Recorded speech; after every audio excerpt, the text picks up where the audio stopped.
আজ আমি একদম বিনা তেলে মাছ রান্না করব। হ্যাঁ, এক ফোঁটা তেল ইউজ করব না আমি মাছের মধ্যে। প্রথমে 2 পিস মাছের মধ্যে আমি নুন এবং হলুদ আর লেবু দিয়ে আমি ভালোভাবে মেখে রেখে দিয়েছি। তারপর আমি হচ্ছে গিয়ে পেঁয়াজ এবং লঙ্কার একটা পেস্ট করে নিয়েছি। তারপর দেখতেই পাচ্ছ যে আমি কড়াইয়ের মধ্যে মাছগুলো ভেজে নিচ্ছি। একদম অল্প একটু জল ছিটিয়ে মাছগুলোকে ওলটপালট করে ভেজে নেব। এক ফোঁটা যেন মানে লেগে না যায় সেটা দেখতে হবে, বারবার ওলটপালট করে ভেজে নিতে হবে। তারপর ভালোভাবে ভাজা হয়ে গেলে আমি সেটাকে তুলে নিয়েছি এবং সেই কড়াইয়ের মধ্যেই আমি পেস্টটা দিয়ে দিলাম। পেস্ট দেওয়ার পর আমি এখানে আদা রসুনের পেস্ট, তারপর হচ্ছে গিয়ে নুন, হলুদ, জিরের গুঁড়ো সব কিছু দিয়ে ভালোভাবে আমি নাড়াচাড়া করে নিয়েছি। তারপরে এখানে একটু কাজু বাদামের পেস্ট দিয়ে দিয়েছি। এই পেস্ট দেওয়ার পর ভালোভাবে কষানো হলাম, জল দিয়েছি, জল দিয়ে ফোটানোর পর মাছগুলো দিয়ে দিয়েছি। মাছটা হয়ে আসলে আমি লাস্টে একটুখানি কাসুরি মেথি অ্যাড করে দিয়েছি। তোমরা ধনেপাতা অ্যাড করতে পারো, আমার কাছে ছিল না তাই অ্যাড করেছি। তারপর দেখতেই পাচ্ছ এখানে গ্রেভিটা কত সুন্দর হয়েছে।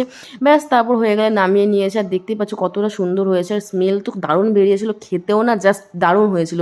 রেসিপিটা কেমন লাগলো, ভালো লাগলে like, comment, share and subscribe করে দিও। টাটা।